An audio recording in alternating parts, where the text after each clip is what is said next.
Today, September 6th, an event occurred that will go down in the VCHBD's military history textbooks.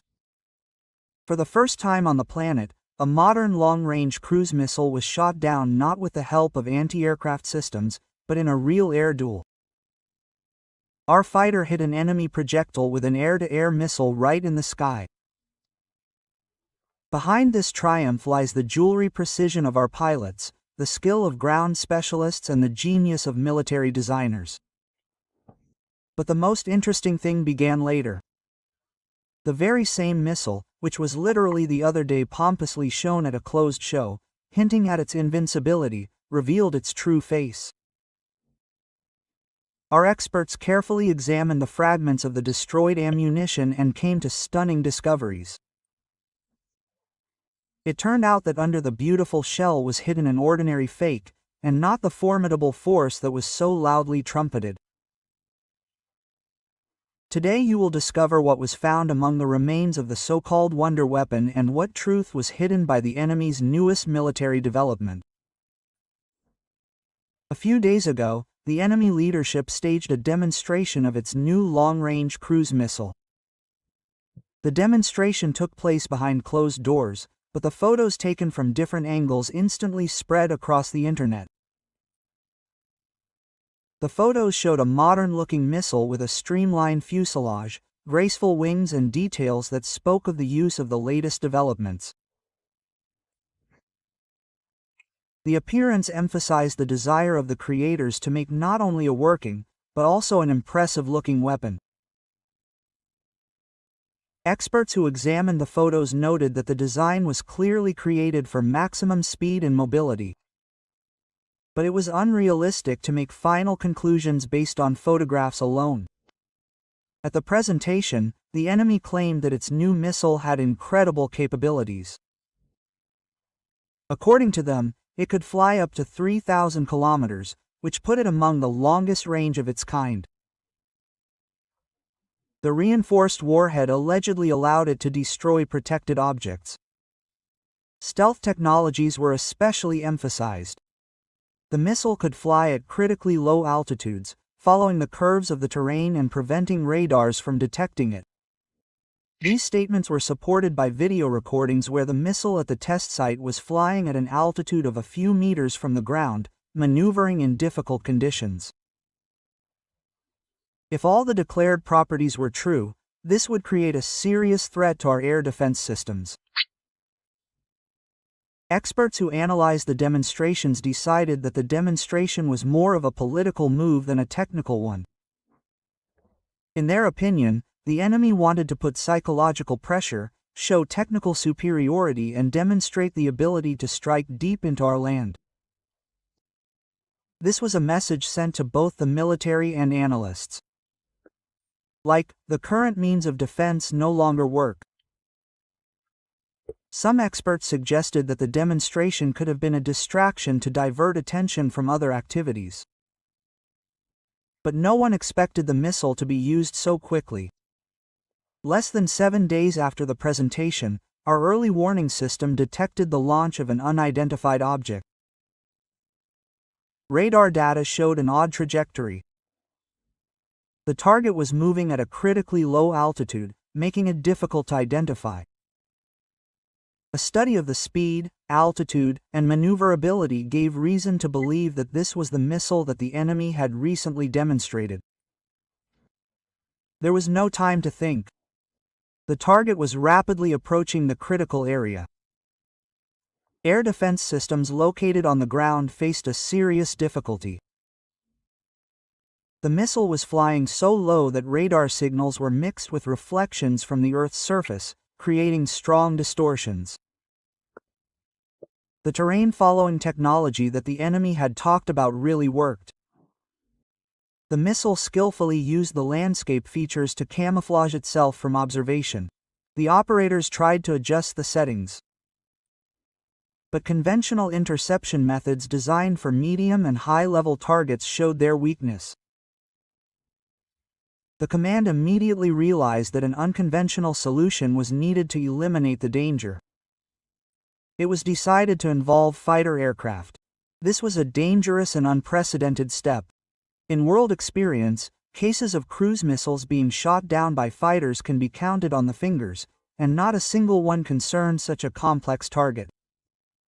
At the frontline airfield, the duty crew rose to the alarm signal. The fighter, one of the newest in the composition, was ready for takeoff. On board were 2 long-range air-to-air missiles, specially designed to destroy fast and moving targets. The crew underwent pre-flight training in a matter of minutes. The pilot and the weapons operator understood that the task would be extremely difficult, but there was no time to hesitate. The main advantage of the chosen fighter was the radar with an active phased array. This system made it possible to track low-visibility targets even with interference, be it reflection from the Earth or artificial signals. The radar could simultaneously track several objects, choosing the most dangerous one. In addition, the aircraft was equipped with modern navigation and communication systems, which gave the crew access to information in real time from ground stations and from the airborne early warning aircraft. All this turned the fighter into an ideal tool for the task. In the pre-dawn twilight, the fighter took off from the airfield and quickly reached the required altitude. The pilot flew the machine into the calculated corridor, where, according to reconnaissance, the target was supposed to fly. The conditions were far from comfortable. Poor lighting and difficult terrain complicated the task, but the crew was prepared to work in such circumstances. The aircraft took a position that provided a good view and room for maneuver. Data on the target's trajectory was received from the ground. The airborne early warning aircraft played a key role in the operation.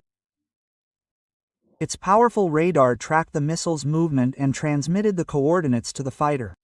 At the same time, ground-based air defense calculations worked, creating a single information network.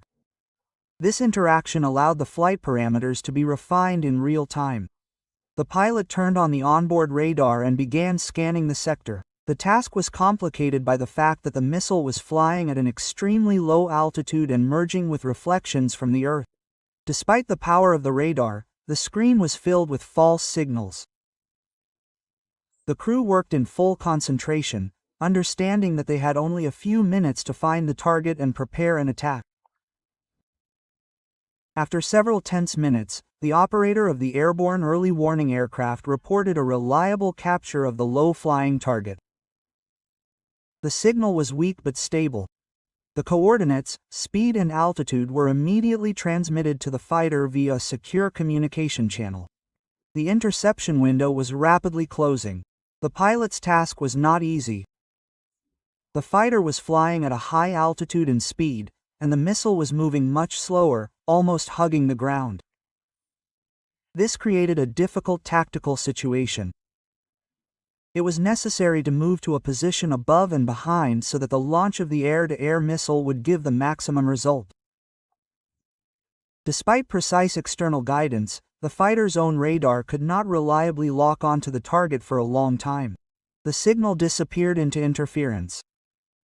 Some designers later suggested that the missile could have electronic warfare systems, but there was no evidence of this at the time. The situation changed unexpectedly. The missile, following the program, rose higher for a few seconds to correct the course. This maneuver made it more visible to the radar. The operators immediately transmitted updated data, and the fighter's onboard radar was able to lock on to the target. The mark on the screen became clear. The weapon systems switched to combat mode.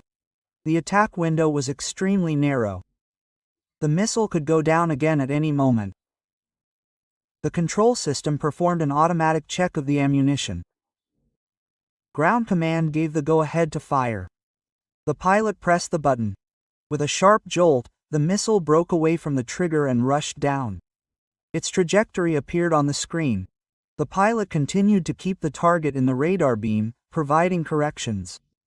As the missile approached, it switched on its own heat-seeking device, which increased the accuracy of the strike. A few seconds later, a bright flash flared against the dark field. It was a clear sign of a hit. Soon, ground services reported that the target mark had disappeared from the screens, and a long-range radar detection aircraft confirmed the complete disappearance of the signal. The target was destroyed. The fighter turned back to the airfield. Despite the tense operation, the crew remained calm. After landing, specialists downloaded data from the onboard recorder for analysis. Everything indicated that the operation was successful and would be a unique case in military practice. The missile debris fell in a deserted rural area, which excluded damage to infrastructure. The coordinates were recorded by radars, and a group of military engineers and experts immediately moved there. The debris was scattered over a huge area. The initial inspection caused confusion. Instead of the expected composite materials in the coating, specialists saw obsolete metal alloys with signs of rust in places. Particular attention was drawn to the surviving markings on the fragments. The serial numbers in Cyrillic were clearly visible on the parts. They corresponded to the standards of the mid-1980s. Used in the USSR. A detailed analysis confirmed that the downed missile was not the latest development. It was an old Soviet long-range cruise missile, probably slightly modernized externally or supplemented with individual new components. Thus, the spectacular presentation staged by the enemy several days earlier turned out to be, in fact, a deception. The latest development was either a theatrical model or the only updated copy. Probably, the launch was either a test of our reaction or an attempt to maintain the image of technological superiority, but the result was the opposite. The world saw that behind the loud statements there was only the old Soviet legacy. From a tactical point of view, the operation was an outstanding success. For the first time in a real battle, a cruise missile was intercepted by a fighter using an air-to-air missile. This experience demonstrated the effectiveness of new tactics, when aviation and ground forces work in a single network. For military analysts, this event confirmed that flexibility, speed of decision-making, and coordination can outperform even the most complex threats. The downed missile, which turned out to be a Cold War veteran, clearly demonstrated that the enemy's supposed superiority was an illusion. And our success confirmed that intellectual superiority and professionalism can destroy any legend about an invulnerable weapon. After the first laboratory studies of the debris, it became clear that a window into the past had opened for military experts. The missile, which the enemy presented as the latest technological breakthrough, was in fact a legacy of the Cold War.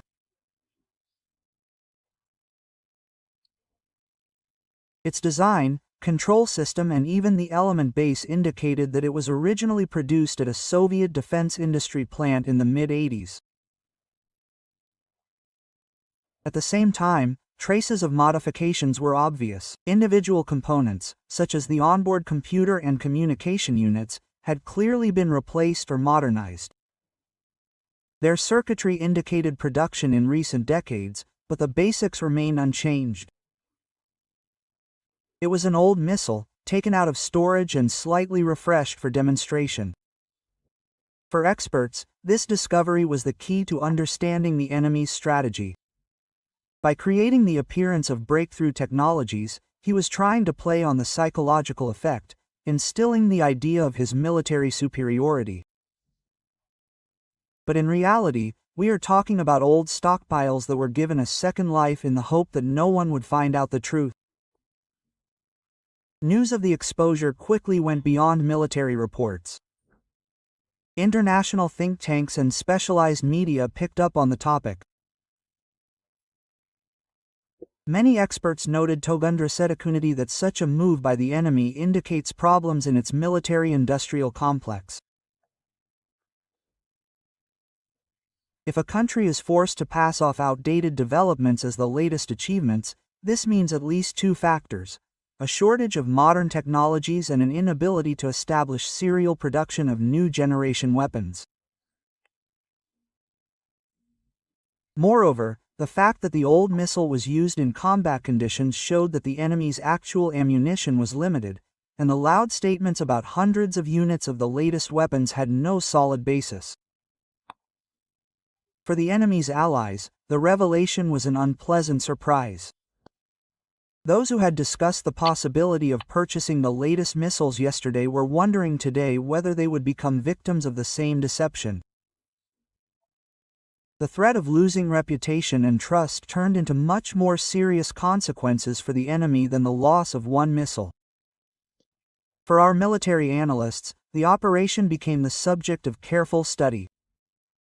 The successful interception confirmed that modern combat is not only a clash of technologies, but also a test of the ability to act outside the box. Classic air defense schemes showed their limitations. The missile, flying at an extremely low altitude, was a difficult target for ground-based systems. But it was the combination of aviation, ground stations, and an airborne early warning aircraft that made it possible to build a layered defense system. In fact, we were talking about a new model of interaction, a network war, where data from multiple sources is instantly processed and transmitted to the desired point. Without this coordination, interception would be impossible. Today, specialists are already developing new tactical algorithms based on the experience of the operation. They include the ability to automatically redistribute tasks between ground and air assets so that in a critical situation the system could act faster than a person. The work of the crew deserves special mention. In conditions where the equipment provided only an incomplete picture, the experience of the pilot and weapons operator became decisive. It was their ability to interpret data, trust intuition, and make instant decisions that became the factor that tipped the scales in our favor. Subsequently, psychologists of the military academy noted that this operation would become a textbook example of how important it is to remain cool and confident even when the probability of success seems minimal. The incident with the exposure of the latest missile has already changed the rules of the game. The enemy, counting on a resounding success and information effect, received the exact opposite result. His claims of technological superiority are now viewed with distrust, and the very concept of a superweapon has been discredited. For us, this episode has become confirmation that relying on intelligence, professionalism, and network technologies brings results. The interception carried out by a fighter in an air battle will go down in history not only as a military success, but also as a symbol of the fact that old legends of invulnerability can be dispelled in a matter of minutes. And, perhaps, the main conclusion. In the modern world, it is not so much the number of missiles or the volume of the presentation that decides, but the ability to uncover the enemy's deception, adapt to challenges, and use all available resources to protect your country.